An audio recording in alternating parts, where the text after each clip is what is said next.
Welcome to the Perennial Pride Podcast, where you'll learn new strategies to gain more control and freedom of your wealth so you can maximize the impact for your family, for future generations, and the community at large. And every episode is really designed to help empower you to determine what's the best course of action for you on your journey to financial freedom. And so, really, today I want to cover a pretty broad topic as it relates to our financial lives. And a lot of this touches on things in my childhood. I grew up throughout my childhood playing sports were a big part of me growing up, from football to baseball to basketball, you name it. I couldn't stop playing sports. I enjoyed it so much, learned so much. I have lifelong friends that are still tied to my youth and my activities in sports. And even today, I get to enjoy that with my kids. And it's just something that's just an integral part of my life. And, there's so many benefits from it, from learning about teamwork, dealing with challenges. And so a lot of what I think about our financial lives, which, you can consider them, it's like a game, that virtually all sports have this concept of offense versus defense. And, let's take football, for instance, because that is my favorite sport. Football offense is a massively important part of the game. And it's been emphasized so much over the years that it makes it very difficult to play defense in the NFL, in football, professional football, because people want to see that. It's exciting. It's to score a touchdown is much more exciting than making a tackle on the defense. So the offense is something that they're emphasizing even more and more these days. And the defense side, it becomes a challenge, and it's not as exciting. You never get a MVP is not going to be likely somebody on the defense. But as anyone knows around sports, you need to have balance, and you need both an offense and defense. And unfortunately, in our financial lives, we can have that same sort of mentality, and we can talk about investments more. They're just more fun to talk about, whether it's talking about your crypto investments, real estate, the stock market, whatever it is you're investing in, that has much more attention and sexiness to it, that people want to sometimes even brag about how well they're doing with their investments. But the defensive side of the ball in the world of finances is so important. And I'll go through a sort of concept that I learned, and I give credit to a company called Prometheus Speaks, and created by an advisor, Vince Diodona. And I was introduced to this concept not so long ago around parallel paths. We're on two separate parallel paths in our financial lives. And I'm going to share a little bit more about that and see how they're connected. So, for the benefit of those who are on YouTube, I'm going to share my screen. And as we're going through our financial lives and moving forward, we're on these two parallel paths, as I mentioned. And the one path is protection. And it could be protection against things like liability. Someone sues you, disability, you can no longer work. And unfortunately, maybe you die prematurely. And there's obviously a host of others, but through our lives, we have to figure out and make decisions around what type of protection we want and the amounts and how it's positioned within our financial lives. And we have to fund these. And so on the flip side from protection is wealth accumulation. Obviously, that's the building up of assets. And, it's our capital accumulation. And that's typically what is thought of when we think about our personal finances. And when we think about it, we have this sort of capital accumulation curve that we're all on. We're building up wealth. I mean, the way wealth works, unfortunately, for most people, is that, whether you make a contribution to your 401k, say 10,000 a year, it's not going to turn $2 million overnight. So it takes some time. And so we build up this curve, and we're continually saving, investing, and we're building this up. But we don't own this curve, because anything could happen along the way. And the reality is the vast majority of the gains of our wealth building happens towards the end. That basic concept of compounding interest and interest earning interest, and that happens over time.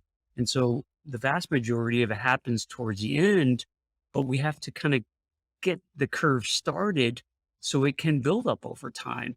And so, unfortunately, the reality is, there's a lot of things that can take us off this wealth building curve, from a job loss to, like I said, disability, lawsuits, divorce, even, dying prematurely, something happens to our health, and the stock market drops, you name it. There's a lot of things that are going to take us off the course of that. And so, or make it very difficult to reach our maximum potential of our wealth.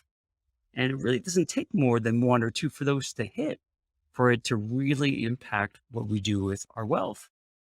So the question would be, if you were offered a couple options, what if on one option, there's 100% probability of achieving 95% of all the wealth you would generate on this earth? That's option one. The second option is, what if you had the possibility of achieving 100% of all the wealth you would generate, but a likelihood of less than 50% or lower? Which of the two options would be more appealing to you? And for most people, they would actually choose option one, to have a little bit less wealth, but have a higher probability and certainty that you're going to have it. And so it takes the initiative and ownership of an individual or family to just recognize where they even are on the path. Most people don't know. And so that's where it comes down to taking a diagnostic of what's happening in your life, especially around the protection arm, which is the foundation of everyone's financial life. And so knowing where we are with that will help us understand how much exposure we do have to potential risks that are going to take us massively off the wealth curve. So this is a very core topic of what I help people experience and learn about in terms of their financial life. So they at least understand where they are on the path. Are they having the maximum protections or minimum protections? And a lot of it centers around the concept of needs versus wants.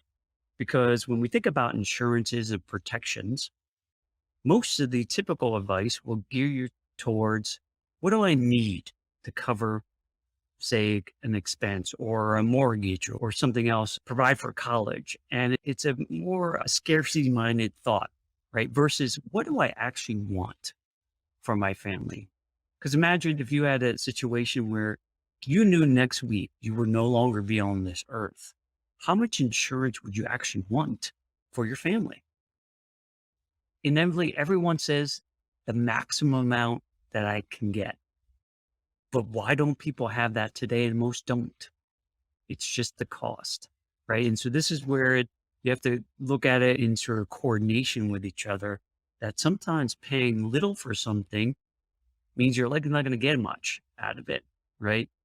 And so this is where exploring where you are on the path and looking at the different options will help you determine how important it is to obtain a little bit more certainty over what's happening, so that it actually frees up your ability to invest and grow your wealth. If you have a maximum protections in place for all of the types of things that we potentially will come across in our lives that are going to take us again off this wealth curve, it frees you up to focus on, how do I build my wealth? How can I increase the value I can provide for my employer, to, my customers if I have a business? Or, how do I explore different alternatives to invest that could be more beneficial to my family and my future? So I think it's really an area of driving towards ultimate freedom, that that you've covered where you can cover in terms of things that would disrupt your wealth, and then allowing you to refocus your energy on ways to increase it. Because we can't, in my mind, cheap our way to wealth. If you truly want to build wealth, significant wealth on this earth, it's not the millionaire next door sort of philosophy and just live on rice and beans and scrimp and save. Yeah, you can build some wealth, but the real wealth is looking about, how can I increase my value to this earth, increase the productivity of our investments, But a lot of it starts with our foundational pieces of how are we protecting our biggest assets, ourselves, our health, our income, and ensure that if any of the negative things that could happen, we've got it covered and we can have options to still progress and build the wealth we want for our families. And so that's the topic I want to share today. Hopefully, this gives you a lens, and I would encourage you to reach out to your advisors, or if you don't have one, certainly more than happy to help talk that through with you to help you discover where you are on these two paths of protection and wealth building so that you know the level of risk you're taking. And so you can make a better decision on how much of that you want to cover to ensure you have certainty and confidence in your future.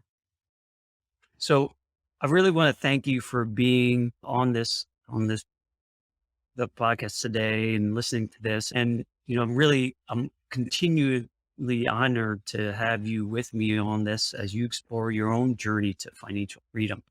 And if you gain any new insights or thoughts around this, please make sure you like and follow this podcast on Apple or Spotify, and certainly follow us on our social media platforms, YouTube or in Facebook. We'd love to get your comments, questions, any feedback you want to share so we can continuously improve what we're doing here on this podcast and hopefully bring increasing value to you as we move forward.